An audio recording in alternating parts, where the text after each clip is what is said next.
दोस्तों आज हम बात करेंगे हमारे वन ऑफ द सब्सक्राइबर्स के साथ जो कि इस भारत और नेपाल के टॉपिक्स के बारे में काफ़ी निचले लेवल तक उनको जानकारी है। दोस्तों यह है हमारे साथ एक्स गोरखा इंडियन आर्मी के भूतपूर्व सैनिक जो कि भारत और नेपाल के रिश्तों से रिलेटेड बात करने की कोशिश करेंगे। तो दोस्तों वीडियो शुरू से लेकर अंत तक ज़रूर देखिएगा, बहुत ही ज्ञानवर्धक वीडियो होने वाला है, बहुत ही चीज़ें आपको क्लियर होंगी। नमस्कार दोस्तों, मेरा नाम है सचिन और आप सभी का स्वागत है मेरे यूट्यूब चैनल सचिन यूनिक में। तो चलिए दोस्तों शुरू करते हैं वीडियो।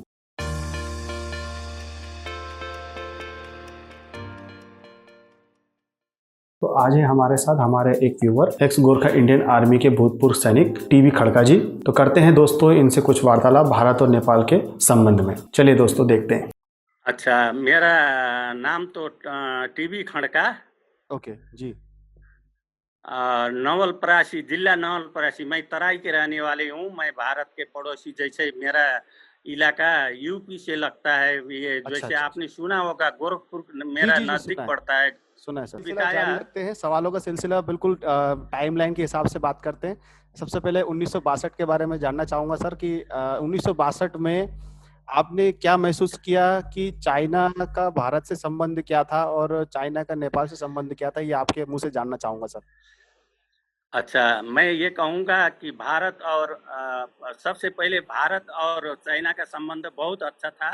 जब नेहरू जी थे तो China, Bharat China, Hindu China भाई भाई के नारे लगते थे हमारे इस जमाने में। अच्छा अच्छा। तो अब कमजोरी कहाँ पर है और भारत ने 62 में किस तरह थोड़ा कमजोरी हुआ है, इस बारे में हम अच्छी तरह जानते हैं। क्या कमजोरी थी भारत की और चाइना की क्या उस पर क्या ताकत थी, ये सब हम जानते हैं। जी जी सर, मैंने 62 में जी मैंने रिसर्च किया था तो मुझे ये पता लगा कि 1962 से पहले के काफी सारे रिकॉर्ड नेपाल सरकार के पास हैं कि कालापानी क्षेत्र, लिम्पियादुरा क्षेत्र नेपाल का है। और जो महाकाली नदी है वो प्रॉपरली देखा जाए तो कुटी क्षेत्र से, कुटी गांव का जो नदी का मुहान है, जो नदी से निकलती है, उस क्षेत्र से ही महाकाली नदी को मेन माना गया है और वो सुगौली संधि अनुसार भी था। और आज के समय में आज मेरा ये सवाल है सर आपसे कि ये जानते हुए भी नेपाल सरकार ने पहले से ही भारत के उस नक्शे पे ऑब्जेक्शन क्यों नहीं किया? अगर किया भी तो शायद हो सकता है कि सोशल मीडिया के माध्यम से सुनाई नहीं दिया होगा लोगों को। और इतने वर्षों तक नेपाल सरकार क्यों चुप रही? क्या कारण हो सकते हैं? आपको क्या लगता है कि ये इस क्षेत्र के बारे में पहले क्यों बात नहीं की गई, जनता के सामने क्यों नहीं लाया गया? अच्छा, ये जो है बड़ा सोचनीय बात है कि जब उस वक्त तक कैसा था कि वो बहुत दुर्गम क्षेत्र है, नेपाल का सबसे दुर्गम क्षेत्र जी। वहां पर हम नेपाल होते हुए वहां तक पहुंचना हमारे लिए बहुत कठिन था जी। हम आपके गोरखपुर होते हुए वो लखनऊ के रास्ते, पीलीभीत होते हुए हम वो जाने वाले रास्ते से होकर वहां जाना पड़ता था। वहां बहुत दुर्गम क्षेत्र था, हमारा वहां तक पहुंच बहुत कम था। अच्छा अच्छा। बहुत कम था। अब जब 62 का ऑपरेशन हुआ तो मैं एक गहरी बात आपको कहूंगा। बिल्कुल बिल्कुल। 62 के ऑपरेशन में हम चाइना को जानते नहीं थे तब तक, क्योंकि इस तरह हमारे उत्तर साइड पे सब आप जानते हैं कि सबसे विश्व का सबसे ऊंचा हिमालय क्षेत्र है। रास्ता था, कहीं भी रास्ता नहीं था। चाइना से हम बहुत ऐसे दुर्गम रास्ते से होते हुए पैदल जाना होता था। तो वहाँ लोग जाते भी नहीं थे। अच्छा अच्छा अच्छा। तो इसलिए अब खास करके लीपू और ये काला पानी के विषय में मैं कहना चाहूंगा कि वहां पर 62 में जब ऑपरेशन शुरू हो गया, अच्छा, तो उस वक्त हमारे राजा महेंद्र थे जी, महेंद्र थे, हाँ। उस वक्त राजा महेंद्र थे। आप जानते हैं राजा जो है हमारे देश के संविधान से ऊपर रहते थे। बिल्कुल बिल्कुल, खारिज कई बार संविधान भी खारिज किया उनने कई बार। हाँ, संविधान भी खारिज किया और जो है जो शासन जो चलता था या जो है संविधान का हुक्म जो चलता था वो राजा के ऊपर हमको निर्भर रहना होता था। तो उस वक्त महेंद्र और जब भारत आपको ये बता दूं कि जब ऑपरेशन हो गया, हम उस वक्त मैं जम्मू में था जी, जम्मू में था, तो हम तैयार होकर हमने चाइना के साथ लड़ाई में हिस्सा तो नहीं ले पाए। रास्ते में जब जम्मू से चल करके हम श्रीनगर, टनल है ना, वो श्रीनगर आप गए होंगे, जी, जी, अगर न भी गए होंगे, पड़ता है पीर पांजाल टनल, पीर पांजाल का घाटी अ, पड़ता है। बनियाल बनियाल के आगे, अच्छा, बनियाल पास, समझ गया, मैं समझ गया। हाँ, वहां पहुंचे थे तो सीजफायर हो गया। तब पंडित जवाहरलाल नेहरू ने हमारे राजा महेंद्र से ये मांगा कि महेंद्र जी, हमको बहुत तकलीफ हो गया, क्योंकि लेह लद्दाख पहुंचने के लिए हम लोगों को जैसे उस वक्त महीना दिन लगते थे वहां पहुंचने के लिए। बर्फ, रास्ता नहीं था, इतना दुर्गम था, छोटे गाड़ियां चलती थी। वहां पहुंचने के लिए ऐसे सीजन एबल होता था, ये जो है क्लाइमेट चेंज करना होता था, इस तरह की बहुत मुश्किलें पेश आती थी हम लोग को लद्दाख कारगिल पहुंचने के लिए। इसलिए पंडित जवाहरलाल नेहरू ने ये पूछा महेंद्र से, राजा महेंद्र से मांगा कि महेंद्र जी, हमको बहुत तकलीफ हो गया, चाइना से आज ऐसी हालत हो गई, हमारी भाई भाई करते हुए भी लड़ाई लड़ने को मजबूर कर दिया। अच्छा, इसलिए उन्होंने ये रास्ता मांगा कि काली जो लिपू लेक के पास से जो एक जो काली नदी आती है, वहां पर एक शॉर्टकट रास्ता है। अभी जो है भारत में जो रास्ता खुला हुआ है, तो उसको मांग कर, और राजा महेंद्र ने, इसमें कोई कागजी नहीं हुआ, कागजी कार्रवाई नहीं हुई। अच्छा, उन्होंने ये मांगा कि वहां से शॉर्टकट रास्ता है। जी, जी, हाँ, क्योंकि हम तो, आप जानते हैं, एक हमारा छोटा देश है, पड़ोसी दो दो आज के हिसाब से बड़े शक्तिशाली देश हैं। हमको खुशी होती है कि हमारे पड़ोस में दो देश ऐसे देश हैं। तो इस तरह उन्होंने अपने उससे उनसे महेंद्र से ये रास्ता मांग लिया, उन्होंने स्वीकार कर लिया, क्योंकि उस वक्त चाइना से हमारा संपर्क ही नहीं था। हाँ, उसका संपर्क नहीं था, जितना भी था तो हमारे भारत से था। तो इसलिए उन्होंने रास्ते के लिए उन्होंने मंजूरी दे दी। और भारतीय सेना जो है, मैं इंटेलिजेंट का हूँ, आपको बता दूं, गोरखा में रहते हुए भी मैंने ये नक्शे और इस संबंध में बहुत मुझे ज्ञान हुआ। तो उस वक्त वहां से करीब 70-80 किलोमीटर में हम चाइना बॉर्डर पहुंचते थे, जबकि हम कश्मीर में जाने के लिए जम्मू होते हुए पठानकोट, जम्मू, इसी बनियाल पास और श्रीनगर होते हुए जाना होता था, तो महीना दिन लगता था। इसलिए मांगा तो नेपाल सरकार कह दें, उस वक्त के जो सरकार में रह रहे थे महेंद्र जी, राजा महेंद्र, उन्होंने रास्ता दे दिया और उन्होंने अपना ट्रैक खोल दिया। छोटा हल्का सा छोटे स्मॉल गाड़ी जाते थे, इस तरह खोल दिया, तो उनको बड़ा सुविधा मिला। तब से वो भारत के कब्जे में रह रहा है, अभी तक भी रहा। इसलिए अब जब तक राजा थे, जैसे 1990 तक के समय में 92 में बहुत राजा होते थे, तो गई थी नेपाल में। हाँ, बहुत यहाँ आंदोलन हो रहा था, तो उस वक्त राजा ने दे दिया, तो और आदमी चुप रह गए। जी, जी, तो भारत ने अपने कब्जे में रखा, आज तक भी कब्जे में है। तो इस बात पर अभी जब जनता समझ गई कि ये हमारा हिस्सा है, अब आप इतिहास जैसे संधि के बारे में हम इतना बहुत ज्यादा बात है, ऐसे करें तो हमको दिन भर लगेगा। सही बात। मैं आपको शॉर्टकट में बताता हूँ। महेंद्र ने पंडित जवाहरलाल नेहरू के साथ बातचीत करके उन्होंने रास्ता दे दिया। इसी का परिणाम आज नेपाल को भोगने को पड़ रहा है। सवाल ये है, सही बात। आप मैंने भी रिसर्च किया, तो मुझे भी यही पता चला था कि नेपाल खुद ही अपने आंतरिक मामलों में इतना उलझ कर रह गया था, क्योंकि राजा को हटाना था। जी, जी, जी, राजा को हटाना था, प्रजातंत्र चाहता था नेपाल भी। आप जानती हैं, सही बात है। अब विश्व प्रजातांत्रिक लहर में चल रहा था, तो नेपाल भी बहुत छोटा देश है। आप जानते हैं कि हम बहुत छोटे देश वाले हैं, मगर अपने आप में निर्भर रहते हैं। आपको पता ही होगा कि इतना छोटा देश में कितना है आदमी, तो 3 करोड़ है। 3 करोड़ में लगभग 1 करोड़ जनसंख्या तो हमारे बाहर में है, तो हमारे लिए कोनो तकलीफ नहीं है। आप जान जाएं, तो इस तरह की हमारी नेपाल की हालत है। अब इतने लोग, इतने पढ़े लिखे लोग भी नहीं थे नेपाल में, जैसे कि साधारण लोग भी आप जानते हैं, ऐसे जैसे आपके बिहार के लालू यादव और ये पुराने नेता को हम अच्छी तरह जानते हैं। भारत के कोने कोने को जानता हूं, जैसे पूरब में बर्मा बॉर्डर और पश्चिम में क्या बोलते हैं इसको, गिलगिट, अब ये कारगिल, लद्दाख, ये सब को हम कोने कोने को जानते हैं, जो कि मेरा 32 साल का नौकरी है। बिल्कुल बिल्कुल, काफी आपका तो सब जानते हैं। जी सर, काफी हाँ, तो अनुभव है इस आपको और आपने बहुत कुछ देखा अपनी जिंदगी में, तो उसी जी, से क्योंकि मुझे आप एक ही आदमी मिले भारत में जो कि मूल्यांकन करना जानते हैं कि दोनों देश में क्या हालत है।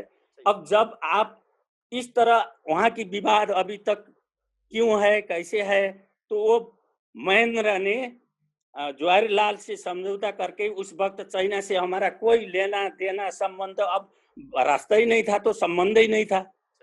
उस वक्त तो हम भारत को तराई के जितने भी चावल गेहूं उगता था, हम भारत को सप्लाई करते थे। ये भी आप जान ले। किया जी सर, काफी अच्छा, मटेरियल नेपाल से भी जाता था भारत, ये भी मेरे को पता है। हाँ, भारत को जाता था, ये हम जानते हैं। हम फिर क्या करते हैं, भारत में जब हम जाते हैं तो अमेरिका के चावल और रूस के चावल, गेहूं को खाते थे आर्मियों में। अब इस तरह की जो है दिन बीतता गया, और जो आज आकर ये हालत हो गई कि आप जानते हैं कि जनता जो है लड़ रही है बॉर्डर में, खास करके यूपी और बिहार के जो हमारे नेपाल की सीमा से लगते हैं, उन्हीं को तकलीफ हो रहा होगा। तो लड़ते भी यही लोग हैं, मगर ऊपर वाले नेतृत्व में ये बात को पता नहीं है, या जितने भारत के दक्षिण में रहने वालों को इस बात की क्या खबर है, कुछ भी नहीं है। कुछ भी नहीं पता सर, यही मेरे को भी ऐसा फील होता है, और शासक वर्ग को भी इस बारे में कुछ भी नहीं पता है, और पता भी हो तो वो उस पे एक्शन नहीं लेते हैं। अभी इसका ये हो सकता है कि वो नेशनल इंटरेस्ट पे काम करते हो, या राष्ट्रीय उनके कुछ एजेंडे हो, जिस वजह से वो नेपाल का कुछ प्रयोग करना चाह रहे हो, तो वो अपने हिसाब से करते होंगे मेरा। और ये हमको ये पता है कि जब भी भारत के नेता हुए हैं, वो चाहते थे, हमारे जमाने में चाहते थे, नेहरू जी, इंदिरा जी, और मैंने ये बांग्लादेश के लड़ाई में ढाका तक पहुंचा हूँ, लड़ते लड़ते 6 महीना तो हमने पगड़ी वो लुंगी के साथ लड़ा बांग्लादेश में। तो इसके लड़ाई के बारे में कहें तो मुझे कम से कम आप समय भी दे नहीं पाएंगे। हमारा 2-3 मतलब 12 घंटा भी ये बात को हम पूरा नहीं कर पाते हैं। ये लड़ाई की हालत बताएं, सीमा की बात बताएं। आपसे बहुत कुछ समझने की जरूरत है। आपने बहुत निचले लेवल तक देखा है कि निचले लेवल में क्या क्या ऑपरेशंस हुए हैं, आपको ज्यादा सटीक तरीके से पता है। अब देखिए ना, मैंने 70, देखिए मैं आपको मोटे तौर पर अपनी बीती हुई बात बता देता हूँ। मैंने 65 का लड़ाई, 62 का लड़ाई में रास्ते में जाकर हम लोग, हमारा 6 बार हुआ। 65 के लड़ाई में मैंने खेमकरन सेक्टर, आप जानते होंगे, टैंकों का कब्रिस्तान को हमने अपने कब्जे में लिया था। 362 टैंक पाकिस्तान के टैंक को हमारे कब्जे में लिया हुआ था। अच्छा, तो इस तरह हमने बिताए भारत में। हमको लगता है प्यारा है हमारे लिए भारत भी। और नेपाल तो अपना जन्म या अपनी माता है, नेपाल भी हमको इससे भी प्यार है। बिल्कुल बिल्कुल प्यार है, एक जन्मभूमि हाँ, प्यार है, मगर एक में आप जन्मे हैं तो एक में आपने कर्म किए हैं, तो दोनों को हाँ कर्म किए हैं। और मैंने अपने पसीना बगाया है भारत के लिए 32 वर्ष। और हमने वफादारी और ईमानदारी के साथ भारत के साथ हमने अपना जीवन बिताया। तो आज आकर हमको ये दुर्दशा देखने को पड़ रहा है।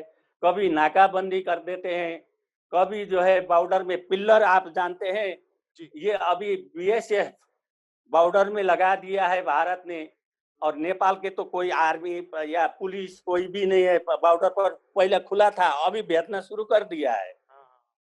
पहले तो ये हमारे नेपाल बॉर्डर में, नेपाल के सिर्फ नाके पर रहते थे जो 2-4 पुलिस, नहीं तो जो पूरे बॉर्डर खुला था। तो पिल्लर जो है, आप बिहार में जाओ, कई पिल्लर उखड़ कर फेंक देते हैं बीएसएफ के लोग। इसी तरह जो है परेशानी बाहक और करते नहीं है। क्योंकि मैं तराई में रहता हूँ और बॉर्डर में रहता हूँ, तो मुझे पूरा ख्याल है। आप सुस्ता को जानते हैं, त्रिवेणी को। सुस्ता का केस तो बहुत बड़ा है। सुस्ता एक बहुत बड़ा बड़ा है, क्रिएट करके रखा है। हाँ, भारत ने ऐसा नहीं करना चाहिए। अब परेशान कर दिया, जीना हराम कर दिया भारतों ने। तो हम सभी को ऐसा तो नहीं सोचते हैं। भारत के लोग बहुत अच्छे हैं, विद्वान हैं, और जैसे उन्होंने मुगलिंग के साथ, मुगल राजाओं के साथ भी काफी उन्होंने लड़ाई किए हैं, और ये ब्रिटिश के साथ जो है जितना उन्होंने भी तकलीफ सहा है, तो वो हालत को हम सब जानते हैं। अब इस तरह हम देखने में आता है, तो भारत हमेशा ये चाहता है कि नेपाल को हमारे साथ समावेश करना चाहता है। भारत, हम इस हालत को हम जानते हैं, क्योंकि इंदिरा ने भी कहा और पंडित जवाहरलाल ने भी यही कहा, मगर भारत नेपाल के शासकों ने ये बात को स्वीकार नहीं किया। नहीं तो भारत नेपाल एक हो सकता है, क्योंकि हमारी संस्कृति हमारे, और इस विषय में आपको बताने की जरूरत ही नहीं पड़ेगा। सब कुछ एक ही है, शादी विवाह, ये तो नेता भी कहते हैं, मगर व्यवहार में नहीं चाहते हैं ये लोग। तो इस तरह की हमारी नेपाल की हालत है। तो इस तरह की लोगों से मिलने का मौका, बात करने का मौका बहुत कम मिलता है। तो ठीक है, आप जो है इसको शेयर करिएगा। हम यही चाहते हैं कि भारत और नेपाल का संबंध किसी के विरोध से, किसी के कहने से ये टूट नहीं सकती। हमको ये पक्का विश्वास है। ये बात तो है। मगर अब होता क्या है, आजकल की जनता और आज के जो जैसे मीडिया है, आपके भारत के मीडिया को देखकर मुझे हैरानी होती है कि ऐसे शब्द निकाल सकते हैं बड़े बड़े नेता, इतनी गाली गलौज करते हैं। तो हम तो ऐसे शब्द निकाल भी नहीं सकते हैं अपने मुंह से, जो कि ऐसे शब्द निकाले जाते हैं वहां से। तो बात है, तो हमको उस रिश्ते को मानते हैं, उस रिश्ते को समझते हैं, इस वजह से हम गलत नेपाल के लोग गलत नहीं बोलते हैं, है ना।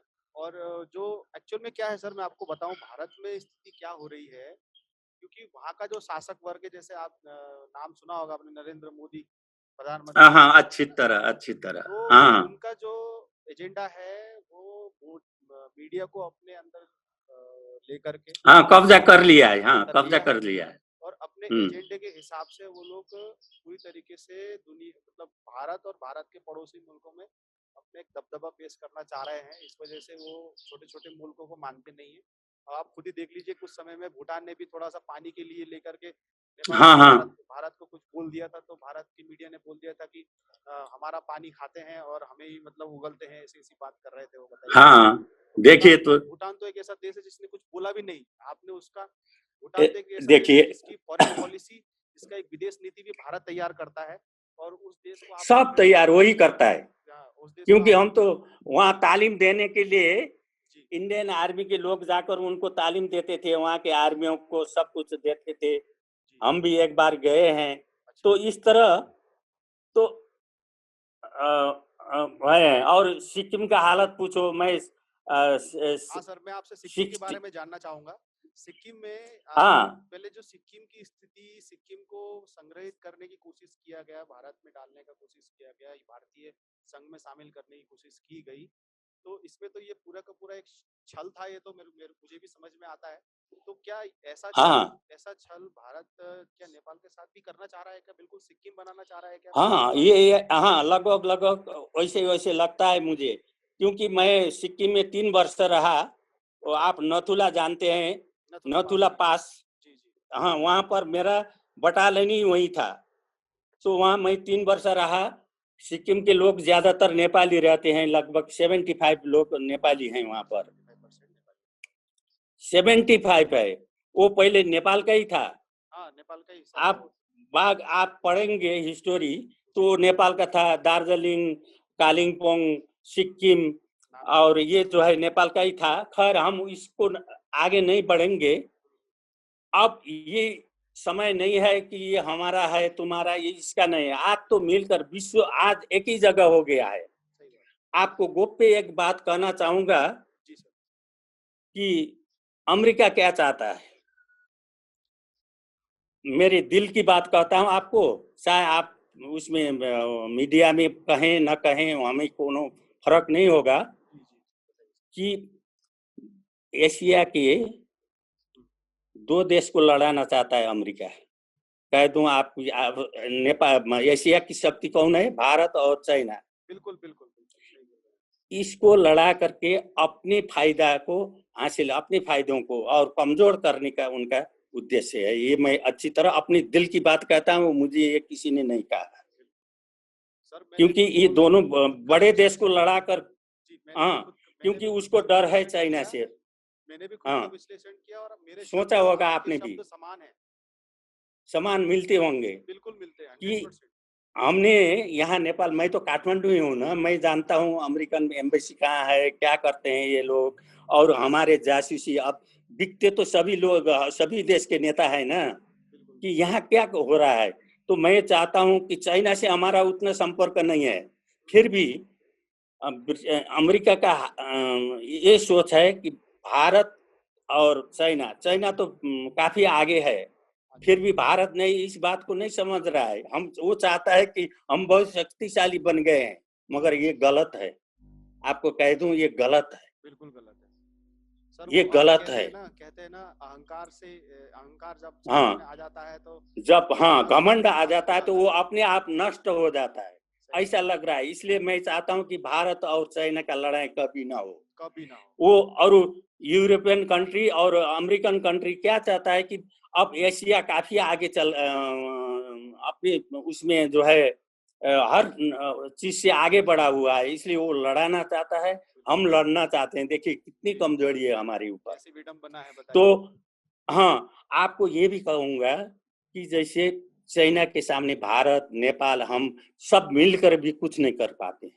वो इतना शक्तिशाली बन गया है, वो को किसी से एक हथियार नहीं मंगाता है, वो खुद तैयार करता है। हम 5 जहाज मंगाया तो क्या वो सोचता है कि हम तो बहुत ताकतवर बन गए। देखिए तो कितना गलत कर रहा है, देखिए तो मुझे तो ये बहुत गलत कर। इस बात का एकदम बुरा लगा था, मैं ये सुन करके मीडिया के माध्यम से, कि उनने ये कहा कि मनीषा कोइराला के ऊपर तंग कस के उनने ये कहा था कि खाते भारत का है और खाते भारत का, गाते चाइना का है, ऐसा मतलब उनने चाइना का है। इतना बुरा लगा कि नहीं, ये अब एक्सपोज करना बहुत जरूरी है, इस मीडिया को सच्चाई बताना बहुत जरूरी है जनता तक। देखिए तो कितनी गलत बात है।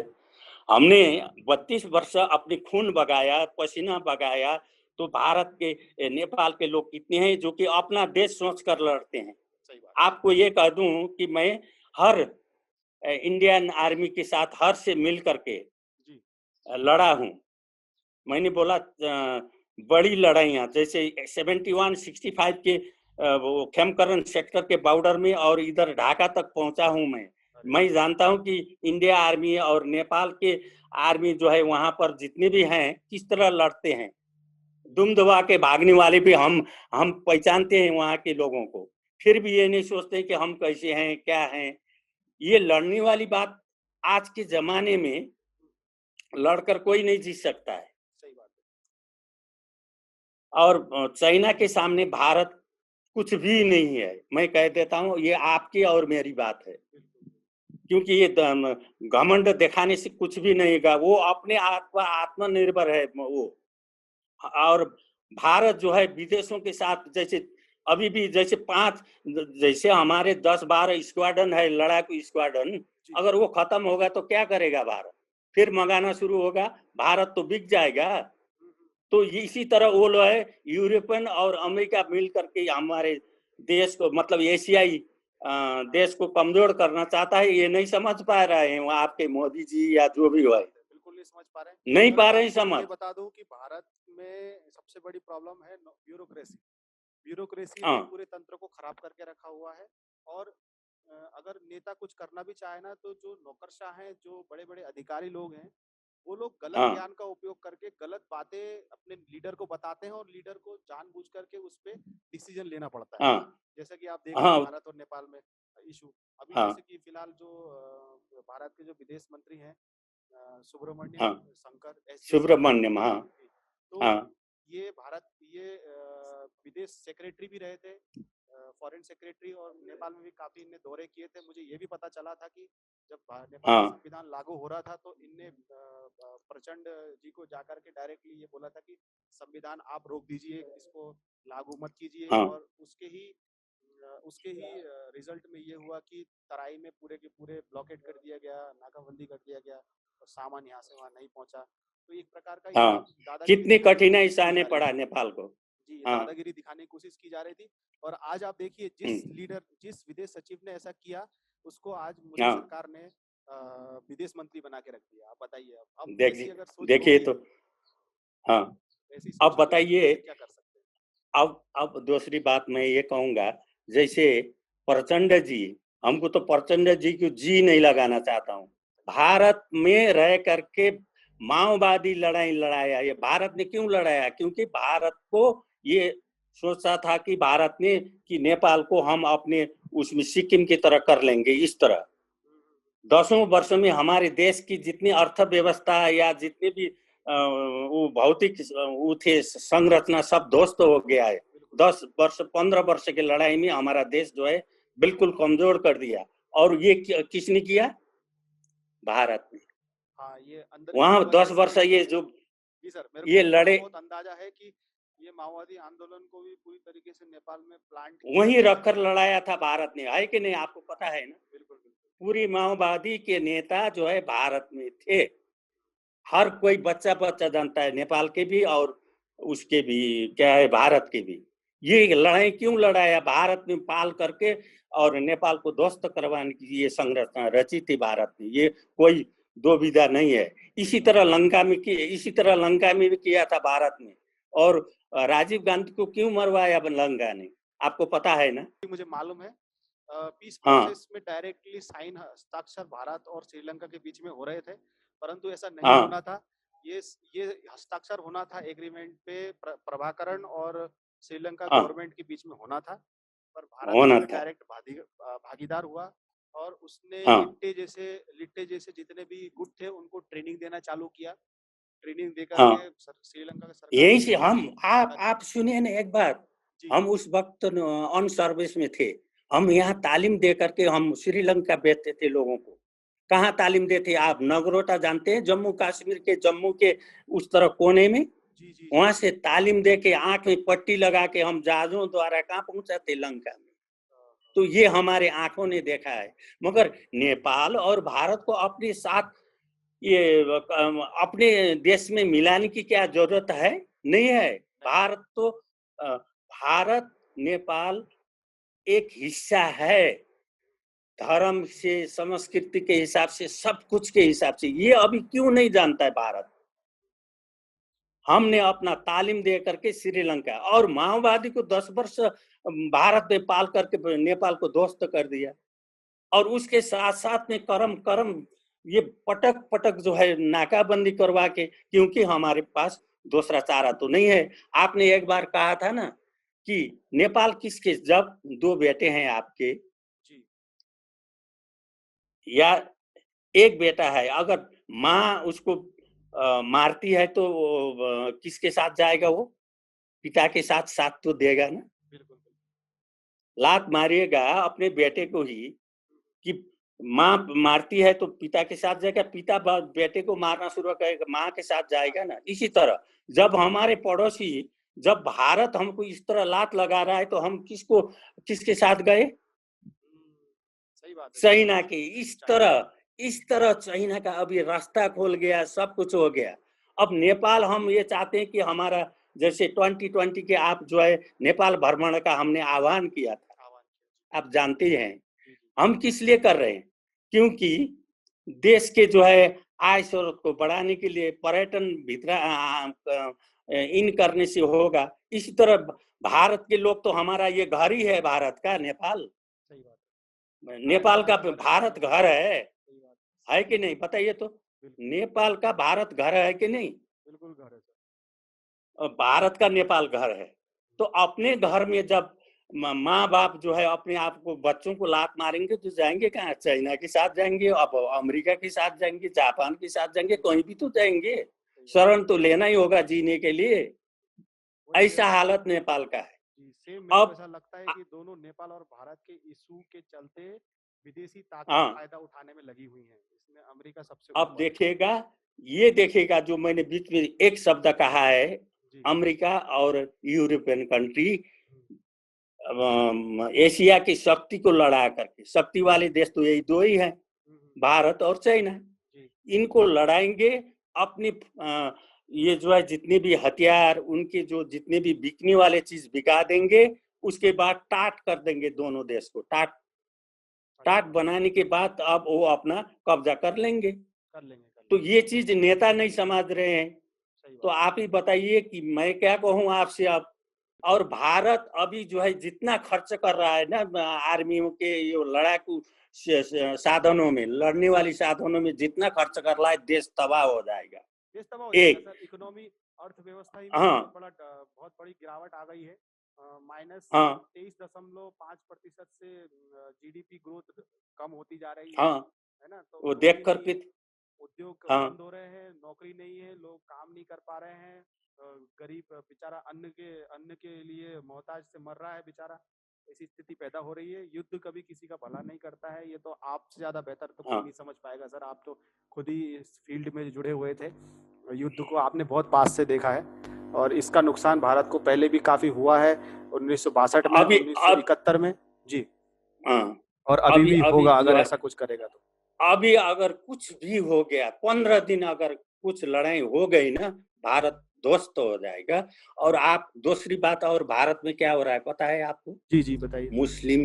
मुस्लिम और जो है गरीब तल निचले जातियों को इतना दमन कर रहा है भाजपा, इतना दमन हो रहा है कि मुस्लिम अगर चाहे तो भारत को ध्वस्त कर देगा।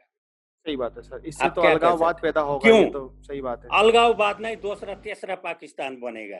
पहले तो इंदिरा गांधी ने 2 पाकिस्तान थे, एक को बांग्लादेश करवा के टिका दिया है, अब तीसरा पाकिस्तान होगा।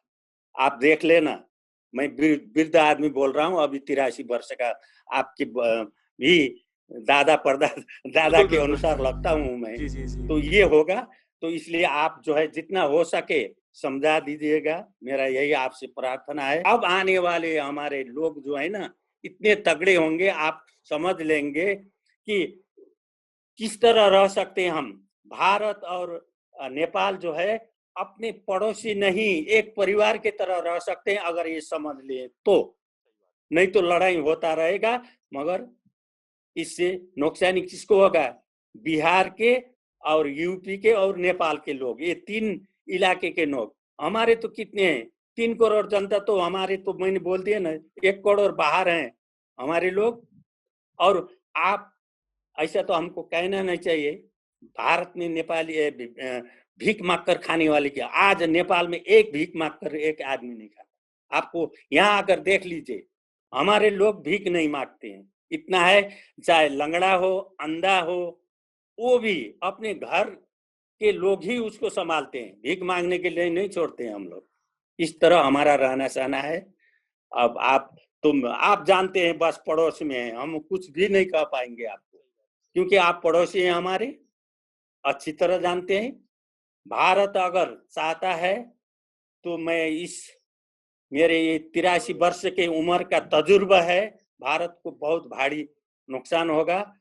थोड़े दिनों में आप देख लेना, लूटना शुरू होगा, वहां के अमीरों को गरीब लूट लेगा और घर घर में जाकर मारेगा। ये देख लेना। हो ही रहा है सर, ये शुरुआत हो गई है। ये शुरुआत हो गई है, हो जाएगा। और इसी तरह 6 महीना साल भर लड़े तो इधर कोरोना का ऐसी हालत है कोरोना का, और उधर उस तरफ चाइना से ऐसा गड़बड़ है, नेपाल से है। क्यों भाई? लिपू लेक और उसको हम नहीं मिला सकते। हम तो यहाँ के लोग जो है ना कहेंगे कि भाई ऐसा होगा, हमारे लिए भी रास्ता, जो बांग्लादेश के व्यापार के लिए रास्ता दे दो तो आप भी खोलो भाई वहां रास्ता। क्या इतनी समझौता से नहीं बन सकता है? क्यों वहां लड़ाई लड़ने की जरूरत है? हम चाहते हैं कि बांग्लादेश के लिए हमारे लिए एक रास्ता दे दें, बांग्लादेश हमारा व्यापार के लिए, और आप लोग रख लो वो क्या है, क्या बोलते हैं वो धर्म स्थान, क्या बोलते हैं उसको, हाँ, कैलाश मानसरोवर के लिए आप रास्ता रखिए, और भारत नेपाल के मिलकर जाइए आइए, इसका फायदा सभी उठाएं। इससे क्या फर्क पड़ेगा? ताली 2 हाथ से बजता है। जियो और जीने दे का एक नारा था पहले भारत में, अब तो जीना भी नहीं दे रहे, जी भी नहीं रहे, दोनों खत्म है। बताइए। लंका के साथ परबड़म खड़ा हो गया। वो देखिए ना, चाइना जाकर के लंका में जाकर के अपना जो है वो सब कुछ खोल दिया।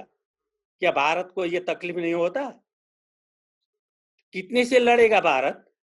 छोटा देश करके वो दमन करना शुरू कर देगा तो किसके पीछे भागेगा? और ये छोटे देश किसके पीछे भागेगा? बताइए तो आप ही बताएं। कोई दूसरी शक्ति के पास हम किसके? आप अगर हमको नहीं, भारत अगर हमको तकलीफ देगा तो किधर जाएंगे? चाइना होगा, चाइना के पास ही जाएगा, और कहाँ जाएगा? तो और तो हमारा पड़ोसी वही है, तो हम कहाँ जाएंगे? अगर चाइना हमको दमन करेगा, अत्याचार करेगा, कहाँ जाएंगे?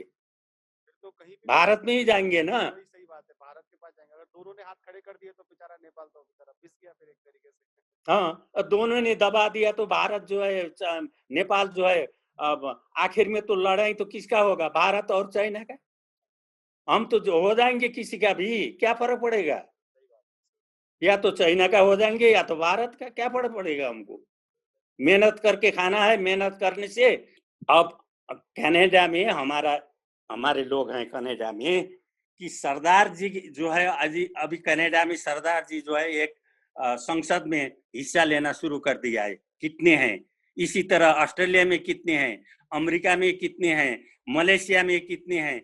इस तरह भारत अपने आप को क्यों नहीं सोचता कि नेपाल के 4 लोग जाकर के 50 समझ लीजिए, अब 50 लाख भारत में नेपाल के लोग हैं तो क्या फर्क पड़ेगा?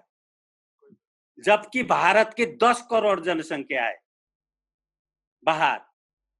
तो ये क्यों नहीं सोचता कि अब हमको कहता है कि तुम तो गरीब हो, कुछ नहीं है हमारे पास, हमारे वो करते हो।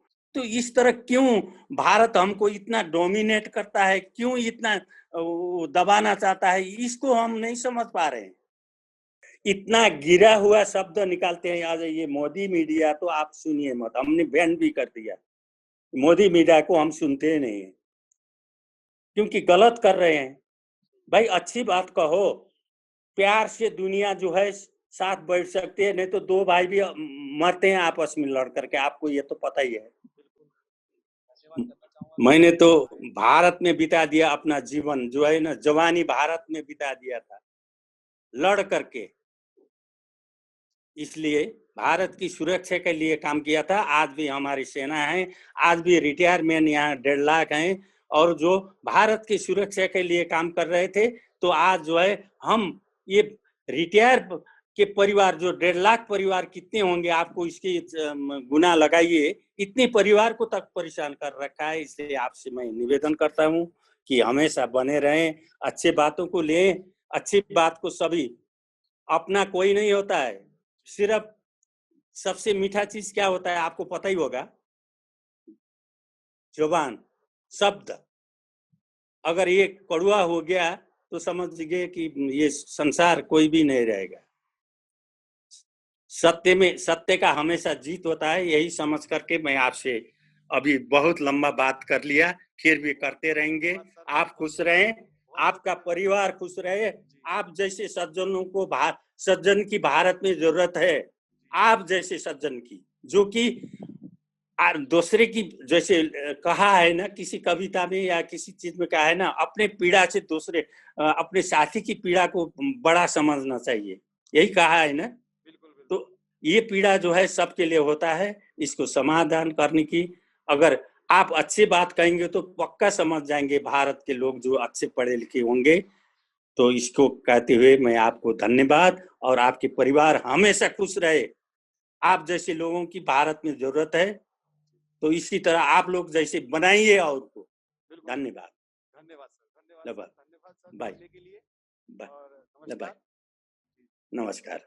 दोस्तों यह थे हमारे साथ हमारे एक व्यूअर सब्सक्राइबर टीबी खड़का जी, जो कि इंडियन आर्मी में गोरखा रेजिमेंट में कार्य कर चुके हैं, और इनसे हमें बहुत कुछ सुनने को सीखने को मिला। आशा करता हूं आप लोगों को भी बहुत कुछ समझ में आया होगा। दोस्तों अगर आपको ये वीडियो अच्छा लगा हो तो प्लीज़ लाइक जरूर कीजिएगा, और अगर आप मेरे चैनल पर नए हैं तो प्लीज़ सब्सक्राइब करके बेल आइकन पर क्लिक करना ना भूलिएगा। दोस्तों फिर मिलूंगा नए वीडियो के साथ, तब तक के लिए अलविदा।